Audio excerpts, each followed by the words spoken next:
Recording has now started. Welcome everyone to this public but special board meeting, one item agenda this morning. Can I wish you all Happy New Year? I've seen some of you since the festive periods, but many not. I hope you were able to have a bit of a break and hopefully rest over Christmas and New Year. We clearly have a very busy year to come. We don't have any apologies from anybody this morning, which is fab. And we haven't had any advance notification of any conflict of interest.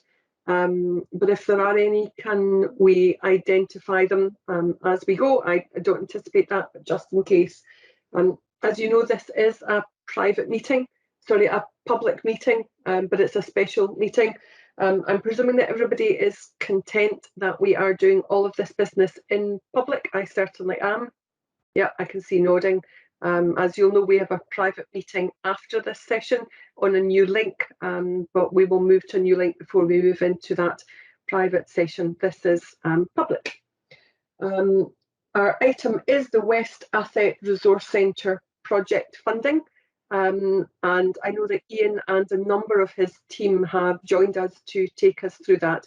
So if I hand over to Ian and he will take us through all of that presentation. Thanks, Ian. Okay, thanks, Chair. Thanks, board members, for taking time to come along to this special meeting today.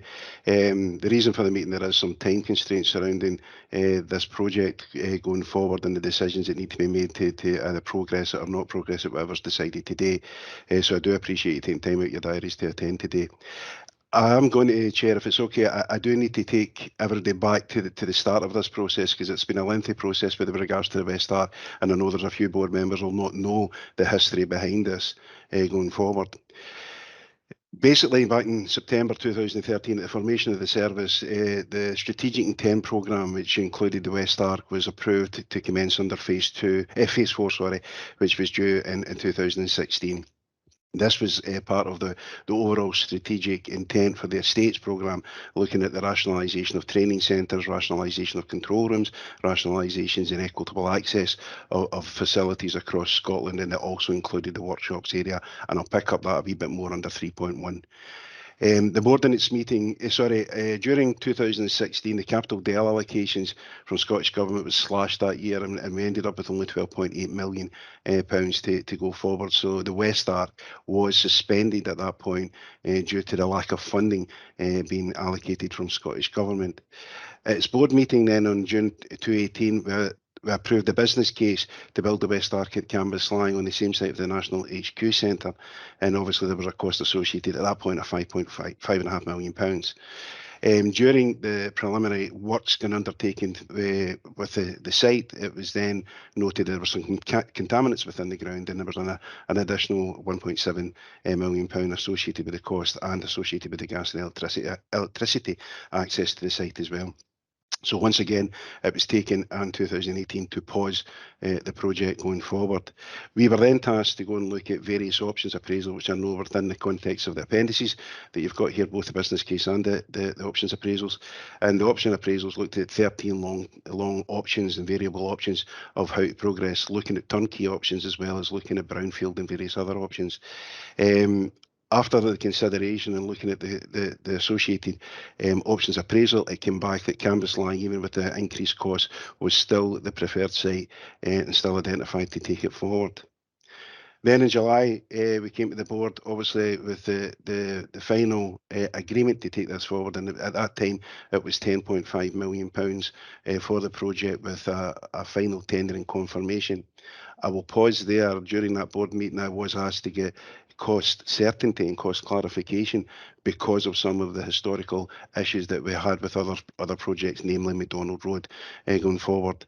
We then moved the contract to a different model of doing it to get the cost certainty that was required for the project to then progress.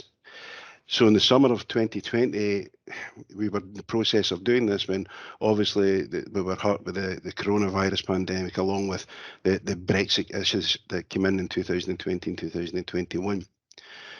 What we've seen since then is obviously is not unknown to anyone in the room at the moment, but the uncertainty and increase of cost with the labour market, the materials issue, the supply chains, basically a global pandemic had shut down the production and manufacturing across all areas, and we found that we're experiencing these rises across all areas of manufacturing and production, but more importantly, the construction industry seems to have been hit significantly harder.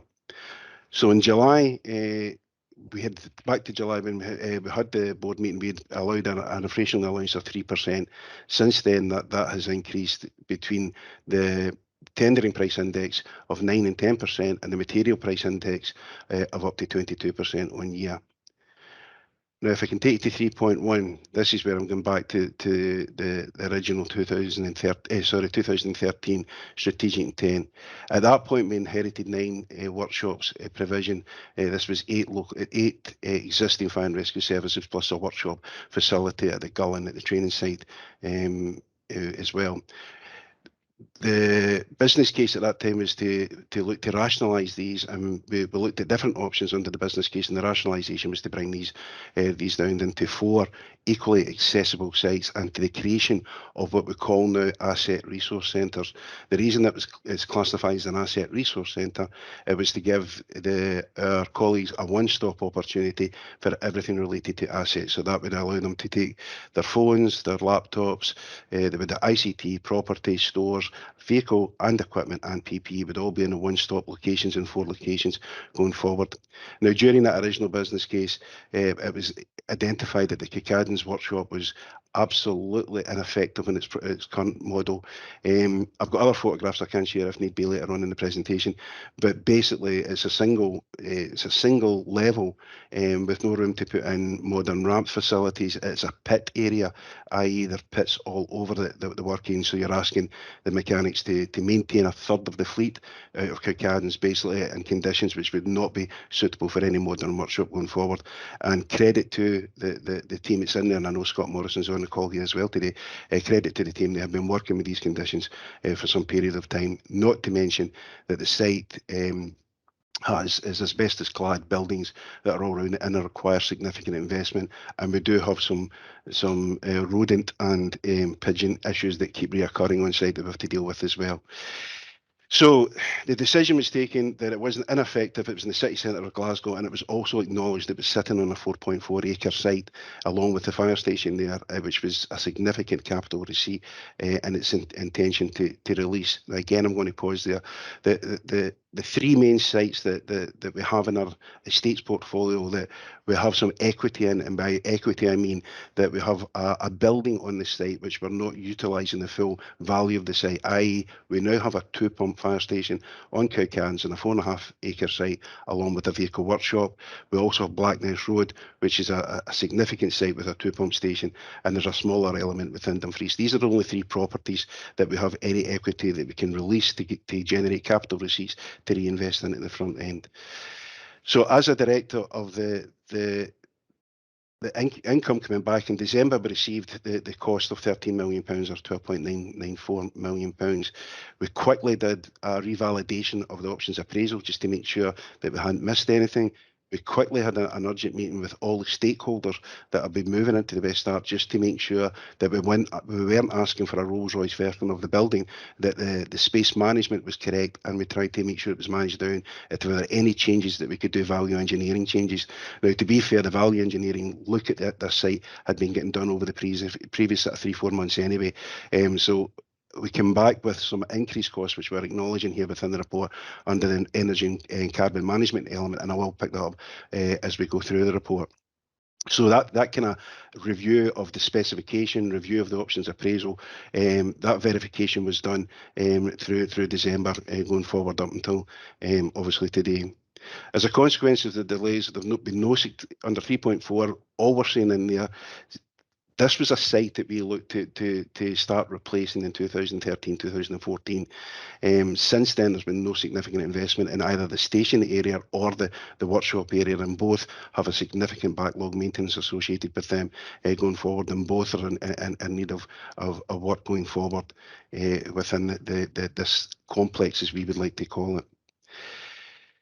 So that's where we are with regards to the 3.4. I'm going to jump now, if you don't mind, to 5.2 is the financial element. Now, the financial element that we've got here at the moment is 12.93, and I know there was two papers that were classed as commercially sensitive that were sent along, and if you look at the costings within them, you'll see they don't come up to 12.9. The reason they don't come up to 12.9 is because under 5.23 there's already 800k committed, legally committed. The 594 are already expended to McLaughlin Harvey, have already been spent on the site, and we're committed to another 200,000 for design fees on the site. So we're committed to this site at the moment of up to a tune of 800,000. That's included within the 12.9 to making sure that the board are getting a full and transparent appraisal of what the overall cost is going to be going forward.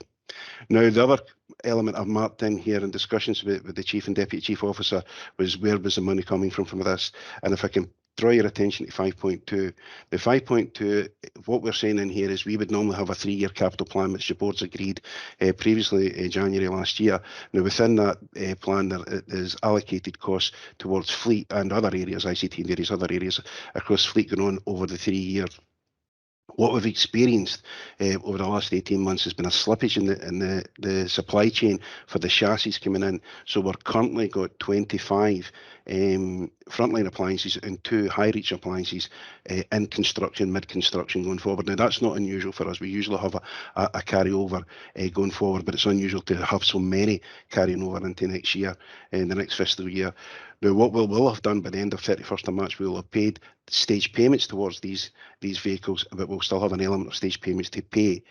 What would have been the criteria for next year, 22-23, we would have then been pre-purchasing the chassis to allocate on 23-24. Now, again, what we're saying is here, we can remove the 2.5 million to put into the pot, which was already allocated for the West Star, to bring it up to the required 12.9 million going forward.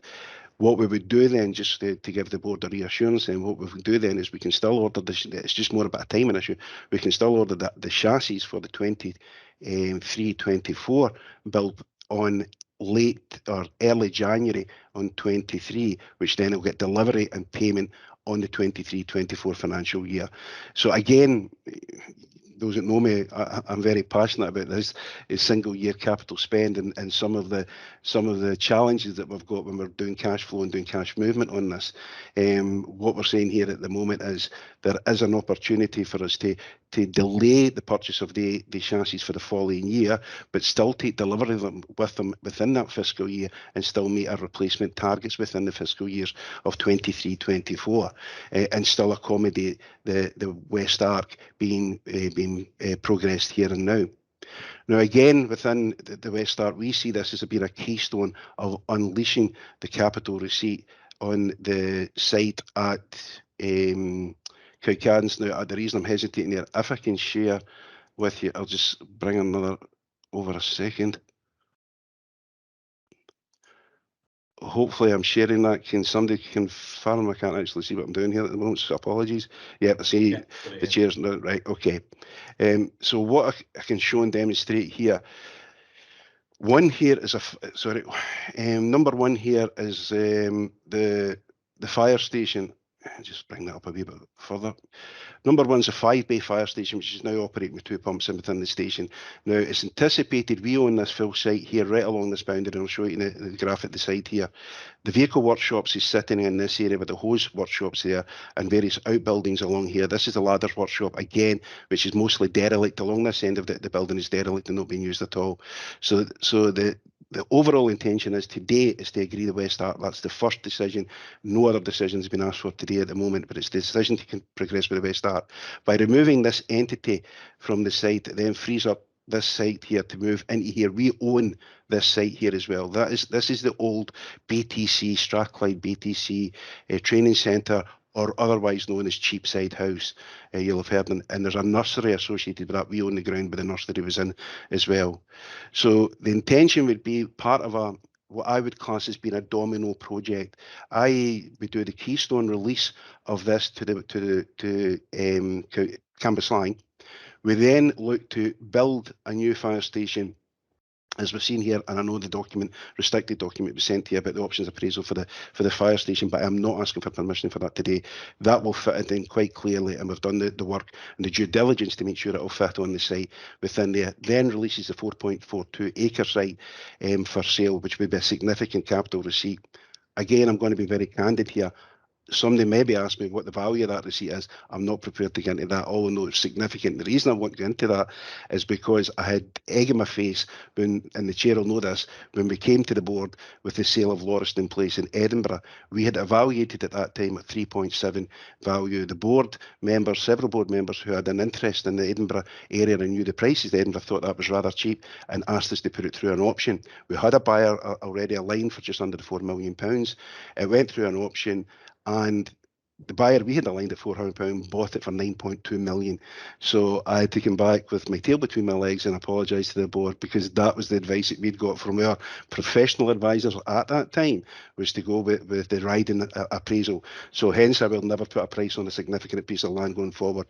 What we would say is a 4.4 acre or 4.5 acre site in the prime site of Glasgow will attract a significant capital receipts coming forward. Now, the domino effect that I would be seeing with this would be the intention then to use the money from the sale of this site, then to start to look at the rack roofing issues that we've got in some areas, as well as to look at the replacement of the Blackness Road site. That was the reason I was mentioning it earlier in this presentation, because that domino effect then would allow us to start a replacement of that site and allow the capital receipt to be realised from the Blackness Road site at a later date as well, which then can be funded towards the upgrade of the estates with regards to rack panelling and frontline stations going forward. Now, that sounded a very long-winded and a very long sort of programme going forward, but what it does establish us then, we were in negotiations with Scottish Government, that we have released all our equity within our estate, and we are basically on our bare knuckles, or on our knees, as they say, with regards to any other funding requirements. There's nothing we can do as a service to release any equity or any capital investments within the estate portfolio to reinvest within the estate. Okay, I'll hopefully take, just for information, this is the Kicadden's workshop we're talking. As you can see, single height there, it's a pits along the inside of it there. We have had 3 or 4 incidents with individuals falling down pits because of the dangerous pits going through. It's a crowded site at the moment. It's one door in, one door out. It is maintaining over a third of the fleet within this complex across the service. As you can see, it's an asbestos-clad building, which is in very poor condition as well going forward. Okay, back to the paper. So that's where we are with regards to the financial accountancy, and in regards to where the numbers are coming from, in regards to where we think we can do the cash flow management across the financial element. As I alluded to there, under the environmental and sustainability, there is an element that in 2000, when the board agreed the paper in 2020, we've obviously seen an acceleration with regards to Scottish Government's commitment to zero carbon and zero the carbon reduction, COP26, etc. And we're actually noticing significant payback with some of the solar arrays that were fitted already within Newbridge, Inverness and various other sites that are going across. So what's been added to the specification while we were doing that specification review is an electrical vehicle charging system. Obviously, having the vehicle workshops there and bringing in the amount of electric cars we need to put that in, and a solar array energy storage on the roof, which will reduce the energy costs of the site going forward, as well as looking at some other low value elements of zero carbon measures that we're putting in place to support that. Again, going through the paper, the workforce have been fully consulted on this, and as I said, Scott Morrison's on as the regional manager for this area. It's been fully appraised through each of these areas, and this is the teams that we've been moving into from different areas. Stores from Hamilton, ICT workshops from Hamilton, and property teams from Hamilton, all moving into the single space within the ARC at the canvas line, if the board approve this today. The health and safety measure we've mentioned in there as well, and I think under 5.52, the provision of, under the 5.53, the construction of new facility will provide the opportunity to us to dispose a significant backlog investment and significant risk with the asbestos-clad buildings that we have on site within the centre of Glasgow. The rest of the report, I don't think there's anything in there that we majorly need to pick up on. What I would give the board assurance is the planning consents have all now been agreed with South Lanarkshire Council, and they are very supportive of the project. We have a communications and engagement team set up to look at this and to move it forward when required, and I think that's the paper in its totality at the moment, with a recommendation going forward that I approve, that obviously hopefully to take any questions and approve the proceed the delivery of the West Start and the increased costs associated with that going forward. Happy to take any questions. That's brilliant. Thank you very much, Ian. Can I remind board members to indicate if they would like in using their electronic hands? Please introduce yourself, especially the first time that you come in, so that those watching the event will know who we all are. And the chat bar can be used if you want to indicate that you want to on a very particular point or want in urgently, but please keep it just for that. So that said, board colleagues, can I invite any questions? I have to say, Ian, that was a very comprehensive and helpful orientation, and the paper was absolutely excellent. So thank you. Stuart. Good morning, everyone. Stuart Ballingall, board member. Ian, thanks for that. Can I just understand the numbers a little bit more? And the 10.5 million previously had in it a contingency of 12.5% or so, whereas the 13 million is suggesting we don't have a contingency in it, but there's a suggestion we should have a contingency. So it seems to me that we're comparing apples and pears here, and that we should have a contingency in the added on to the 13 million pounds, which is presumably another 1.5 million or so. Okay, sorry, I should introduce myself as well earlier there. I'm Acting Director of Asset Management, so apologies for that, Chair, earlier on. Yep, what I can say now, and I might bring Alec Lane in, who's obviously the Scottish Property Manager, if I go array here. What it was, that you're right, there was a contingency of originally built into the programme, but because we were going back asking for that cost certainty, and if you look at the report at the moment, you'll see there's a 361,000 contingency. That's now sitting with the contractor, so all risks are associated with the contractor based on this tendering model. What you've got under the risk element under, I'm just scrolling down to it just to get the right element there at the moment, the risk that we've marked in, sorry, but where is that? Yeah, the risk when we're talking about the contingency, sorry, under 5.13, what we're saying in here is if there's any delay in us signing the contract going forward, we have already been approached by the contractors now. When we been back and challenged the cost, as we would do, they demonstrated that they were getting 3 quotes from each of their subcontractors, the steelworks, the brickworks, the foundation, and each of the elements. But each of these contractors had stipulated that they could not hold their price for the normal valuation period that they would normally do. They would normally hold it for 3 months. Some of them were saying they were only going to hold them for 2 weeks or 3 weeks, just because the rate of inflation at the moment within the organisation, and they were asking for an inflationary clause to be built into the contract going forward, and we're pushing back at that at the moment as part of the negotiations to get the contract awarded. So what we're saying is there is not a contingency for the overall build of the programme. It's a contingency if there's any delays going forward that we would need to look at with regards to the impact of the subcontractors' costs coming through in the main contractor. Alec, did I explain that right, or can you come in and verify what I'm saying there? I would never contradict you, Ian, but sorry, probably the easiest way to explain that large contingency figure at the start of the project is that design development, it's almost optimism bias. We've got some design development to do and value engineering to do at that stage of the project, because we've got our outline design. So once we engage with the contractor, find the best way to build, find the best specifications, the most cost-effective solutions, that kind of optimism bias or contingency or risk amount reduces until we get to the final stage of here's our finished design, fully detailed, and then we go out for prices. The risk that we're highlighting at the moment is that the market is very volatile at the moment, and as Ian says, subcontractors and things like that are not keeping their prices fixed or open for acceptance for any more than 2 or 3 weeks, or a month at the most. So if we don't engage and contract, then the main contractor can't contract with the subcontractors, so the prices may not be held, and that's the risk that we're probably looking at the moment. It's just the volatility of the market, and we can't secure a price until we contract. Thanks. Do you want to come back in again, Stuart? Yes, please, Kirsty. I'm just thinking, you know, looking at the history and the longevity of this programme, looking at the economic backdrop, look at the materiality of it, I think it'd be very unwise to approve this without a formal contingency in it.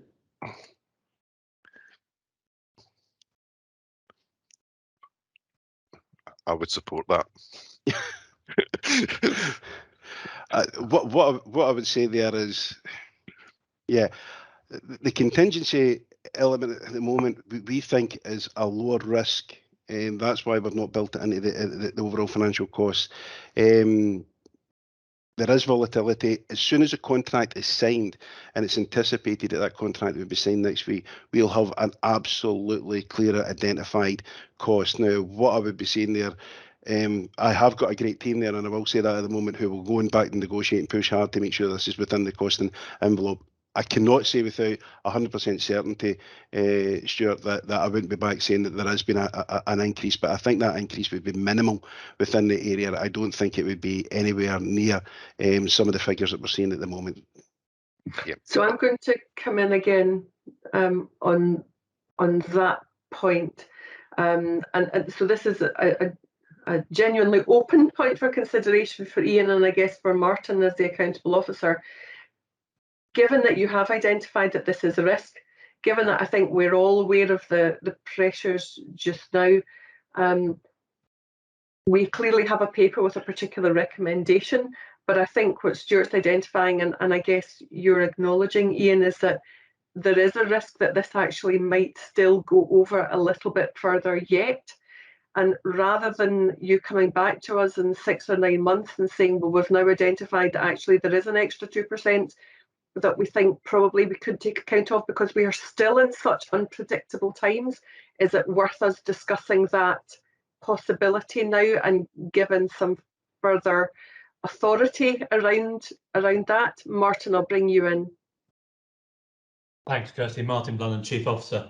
Stuart, that was exactly the question I asked of Ian when I saw the paper, so I did exactly the same calculations as yourself, and we had that conversation, and it was we felt it was best to leave that discussion to the board because of the lateness of the paper, that we wouldn't amend it. I would be much more comfortable putting a contingency figure back into this overall budget, because I do believe that if we don't, we will be coming back to you at some stage for slippage, and that will be the third time on this project when it's reasonably foreseeable that it will go over the current £13 million overall budget. It's anticipating that inflation is going to probably be about 7% in around April. So not doing it, I think, would be wasting your time. So I'd much rather do it in this meeting than I would any time else. Thanks, Martin. Brian's indicated he'd like in immediately on this point, so Brian, and then I can see Alec Lane would like in, so I'd like to re-invite in Alec, but Brian, please. Yeah, thanks, Kirsty. Yeah, I think if I'm understanding the discussion correctly thus far, I mean, the contingency as previously defined, some aspects of it no longer apply because we've gone beyond that kind of spec and design stage. But the big uncertainty is around cost. And I don't think, Ian, despite being able to tie the main contractor, who in turn can tie subcontractors down, there is a guarantee of cost. And therefore, I think that's the element of contingency that we need to be realistic about. So I agree absolutely with that in principle. I think if we are to come to a position on this today, we have to be mindful of the fact that that increases or potentially increases the overall total cost, and therefore the questions about affordability, we need to just reflect on those as well, because we have said, or you have said in the paper, that the financing of the 13 million is XYZ. If there's a contingency, what is the additional element and where are the resources to come from? So I think before we agree anything, we're not going to be able to get to a position on that, obviously, because we don't have the information, but we do have to make a decision which reflects that uncertainty. Thanks. Leslie's indicated she specifically like in this point too, so Leslie, please. Thank you very much. Leslie Bloomer, board member. You noted, Ian, that we had previously asked you to get cost certainty and there is the 360,000 that is the I was understanding as the cost of getting cost certainty. Are we now saying that, given the current volatility in prices, that despite paying 360,000 for cost certainty, we still won't actually get cost certainty? If that's the case, I think that we should build in a contingency so you get the full approval now. But I'm just trying to understand the relationship between the 360 that we're paying for cost certainty and an allocation for contingency on top of that. Thank you. Okay. Can I probably bring Alec into that, because Alec's probably more eloquent and be able to navigate that than I am. Alec, can you come in at that one if that's okay, Chair? Yep. The £361,000 is contractor risk. So that's the unknowns that the contractor is aware of, and he's priced them up. So if they're realised, they sit with him. We don't have any contingency at the moment specifically identified for client risk, which could be some of the things like the volatility of the market or an X2 clause, which we would not normally expect to see in a single year's contract. A contract going over 5 years, you might see an X2 clause, which would have an inflationary impact on the job. We wouldn't expect to see it in such a small job like this, but it's been deemed the contractor wants it included just because of the volatility in the market. So just to give the board comfort, we are aware that there's a risk, but we didn't want to ring fence any money for this project at this time. If that risk is realised at some time between now and the summer, the way we expend our minor works budget, it's over the full year. We will be able to reprogram the capital to actually supply that contingency from our minor works programme.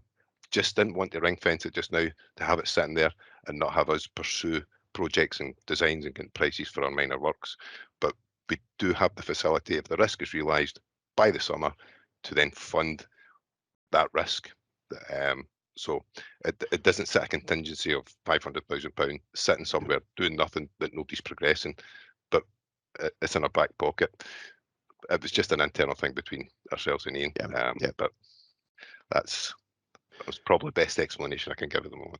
I think that's the best explanation, Alec.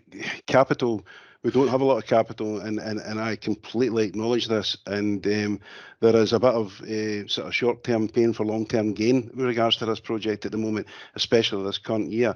And to tie capital up until the completion of the project was not something we wanted to do. But yes, there is an inherent potential of a risk. I genuinely think the risk has been mitigated the risk as much as we can at the moment, but there is a potential risk. But I think that risk will be known sort of this side of the first 3 months, because once we've got signed the contract and everything's locked down, there should be no changes in the prices then. So yeah, coming back, Leslie, before I... Yep. Okay, so if I'm understanding you correctly, it seems that you recognised the risk and you had identified the route in which that risk could be addressed if it materialised, and the route that you were working on gave you kind of maximum flexibility, all of which makes sense to me. And the only kind of downside is that there's a transparency point in that as a board, we need to approve it in full transparency. And that means that we're approving, basically, if we do that today, 13 million plus a contingency. But I'm not sure that we need to go on and say, and the contingency must be handled in this way. We just need to note and be comfortable with how you're planning to address increased costs if they arise. Is that a kind of reasonable summary? Exactly. Absolutely.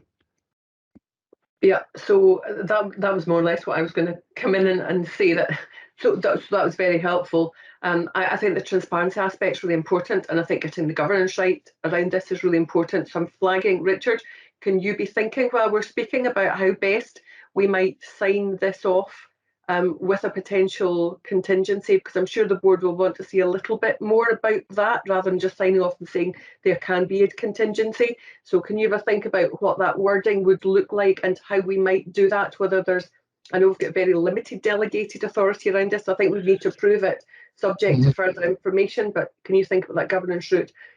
Brian, would you like to, again, so I'm aware, Nick, you're waiting incredibly patiently. I'm hoping it's a different issue. Brian, please come back in again. Yeah, thanks, Kirsty. I mean, everything that's been said is absolutely correct. We do need that transparency. But we need to also remember that there is an overwhelming business case to move this forward. And while we need to ensure transparency, we can't allow, I don't think, governance to get into the way of making good progress, because this is quite clearly time critical. I think in terms of helping sign it off, I would perhaps look for some assurances that the operational impact or impacts that might result from a contingency needing to be used are capable of being managed. So there's no critical implication for that in approving a budget for this, which includes a contingency, we are knowingly moving into some very difficult territory. So if it's possible, Ian and Martin, I don't know if it is, but if it's possible to provide some sort of assurance round about how that might be managed, I think for the board that would be helpful. I agree, and minor works may sound minor, but we know in our context it's the difference between dignified facilities and not dignified facilities.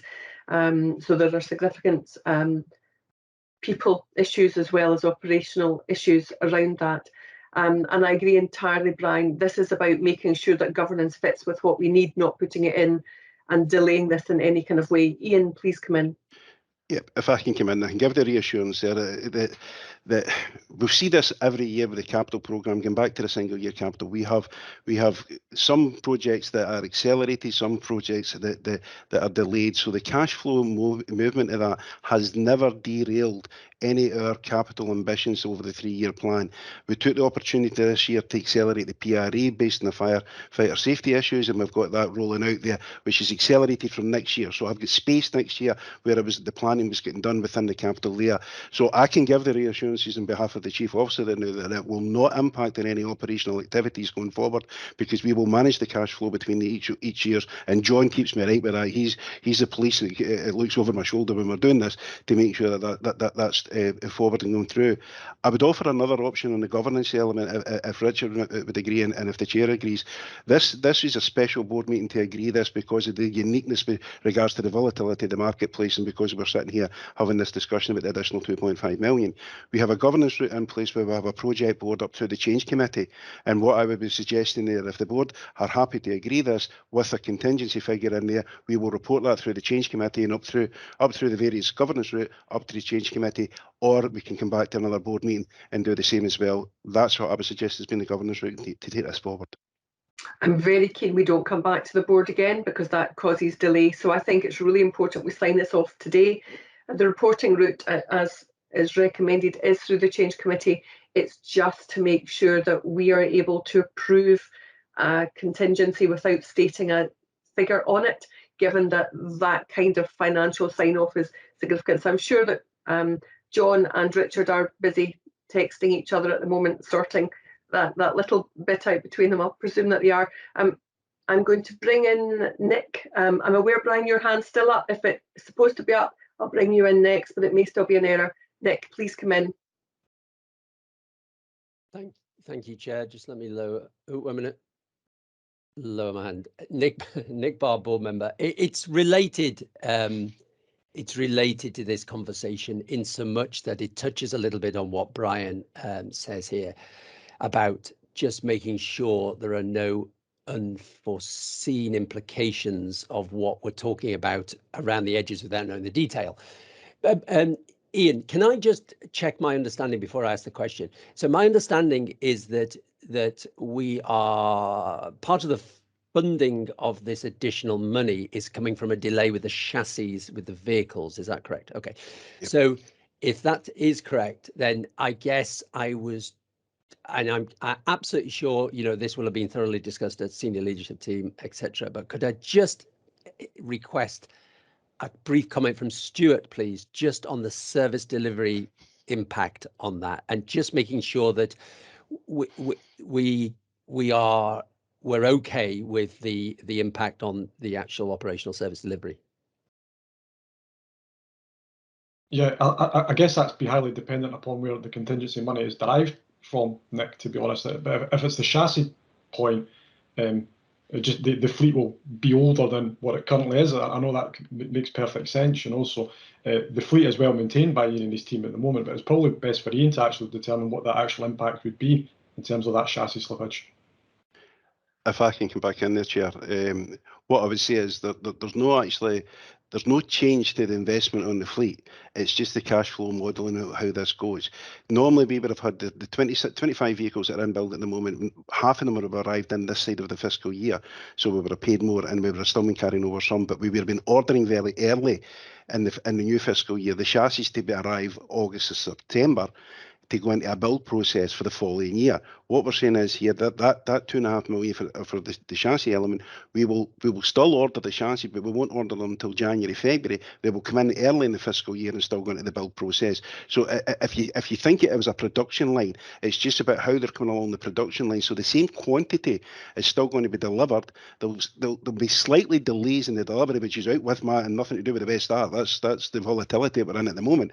So there might be a slight delay in the production models because we can't get delivery of them. But all we are doing is realigning that production, feeding that production line in a different manner, which will still equate to Stuart getting the same level of vehicles that he's getting on a year-on-year basis going forward. I must also say that we've accelerated. If we go back to 2017, when we've done the long-term financial strategy, the fleet at that time was sitting at a £79 million backlog investment, which we had the newspapers and everything else. We have reduced that because we've had slippages in property projects elsewhere and put the money back into the fleet to accelerate that programme, which that's just actually reduced to £69 million. So we've took, as long with our 5-year replacement programme that we've had ongoing as business as normal, we've reduced 10 million off the backlog investment with regards to the fleet going forward as well. So again, it's back to this single year financial accountancy model. It's about how we programme each of there. What I can say with assurance is the presentation I do every year on the capital plan, on the 3-year capital plan, we have not varied for that. We're still delivering on that. Some of it's been accelerated, some of it's been delayed through different reasons and different decisions have been made, but it's still maximising the £32.5 million we get each year. Thank you, Ian. Yeah, it's great. Thank you. That's my question answered, Chair. Thanks, Nick. Malcolm.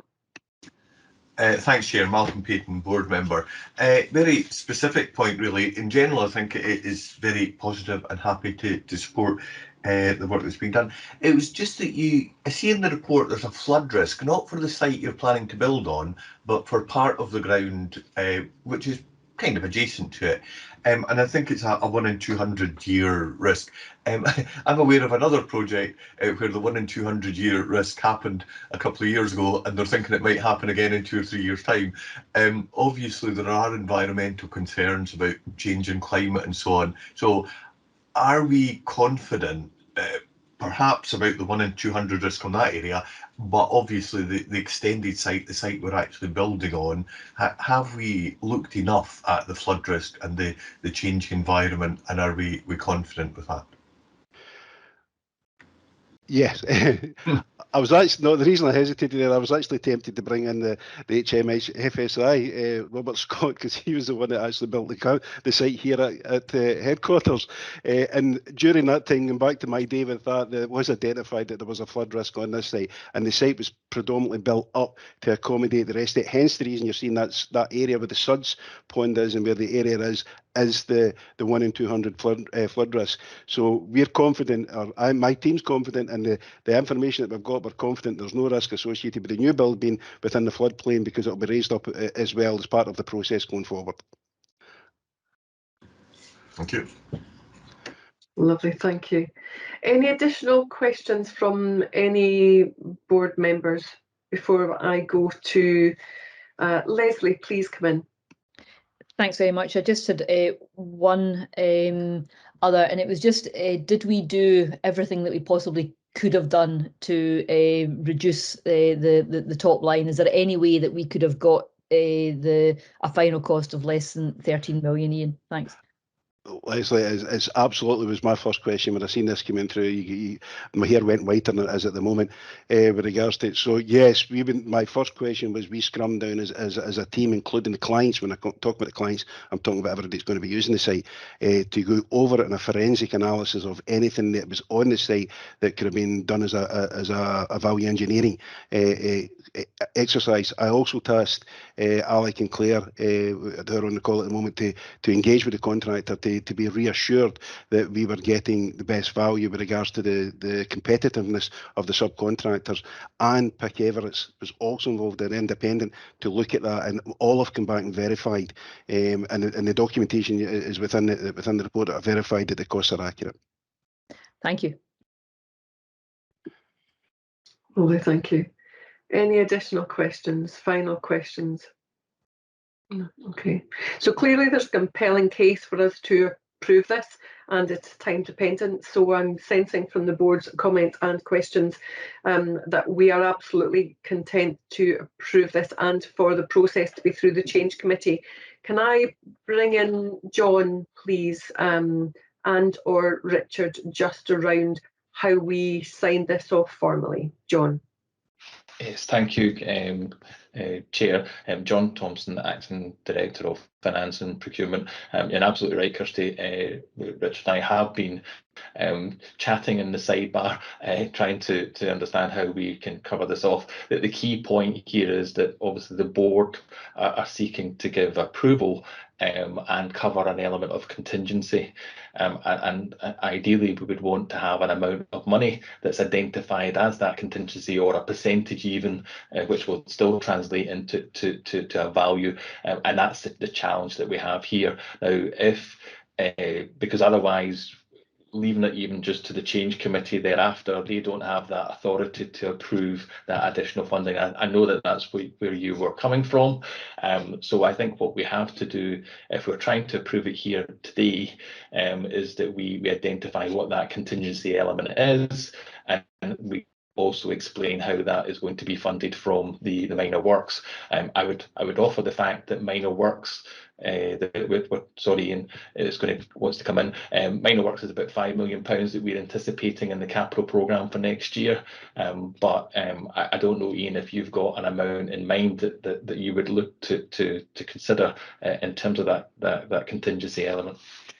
Yeah, what I'd come back in, I don't think we pin it on minor works, we pin it on the overall programme, and we look at the programme and see the deliverability of these projects. We have several projects running at the moment where we have put in estimated costs within the capital next year because there's still unknowns within that. So what I was going to say, under 5.13 or within the document you've got in front of you, there is an element that's recommended that a contingency sum of 5% be held for these works. Now, I think that gives apologies for my governance rate, but does that not give the board the authority that 5% just to acknowledge it has been in there? What we're saying is we don't think we'll need the 5%, but it's there as a figure within the paper. It's in the public domain today that can be agreed, and it's already been logged in the paper. The funding of the contingency will be done out of a cash flow movement with regards to the other projects it's going, and I've gave the board that assurances it won't impact on any operational activities. Okay, so I'm clear from what Ian just said there that we don't want to restrict the ability to find that additional contingency. So we'll make sure that we're not tying ourselves down to that. I know John's wanting back in again. I saw, Brian, you put in up to 10%, but I'm going to come to you just now.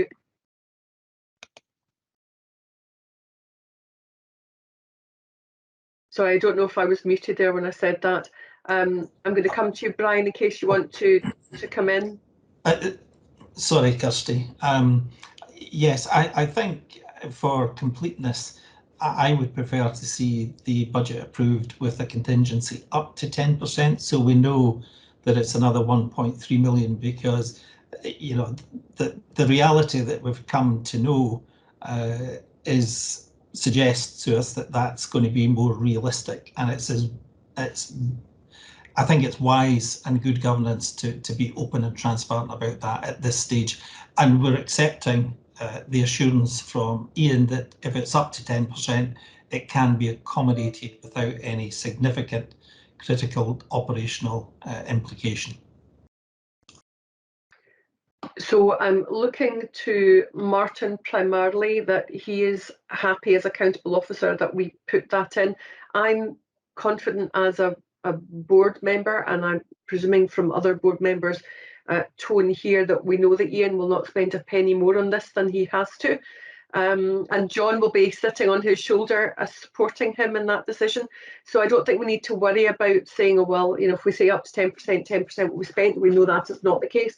So as long as Richard does not interrupt me, or Martin or John, I'm going to suggest that that's the basis that we approve it on, that we approve this with a contingency up to 10%. I think the board would like reporting, well, I know the board would like reporting through the Change Committee about how this impacts on the other programmes. But if we can delegate that bit of oversight, then I'm pretty happy with that. And I can see others looking either content or neutral. So that's what we'll agree. Lovely. I know that that'll be minuted accurately to make sure that all of that is tied in. But if I summarise, then bring in Martin, we're approving this up to 10% contingency, will be monitored through the Change Committee. Martin.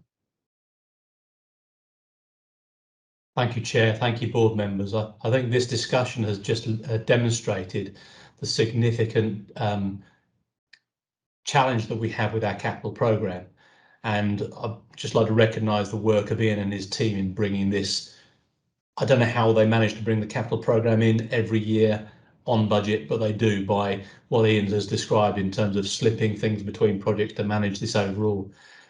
I think one of the challenges that we face, and we've talked about this quite extensively, but I wanted to put it into this meeting, is that despite the Chair and I and members of SLT having some extensive discussions with the Scottish Government about the challenges that we have with fire stations with rack panels, knowing that we have probably about a £69 million backlog with just the rack panels without the wider property portfolio, this is the only way that we can go about addressing that particular challenge.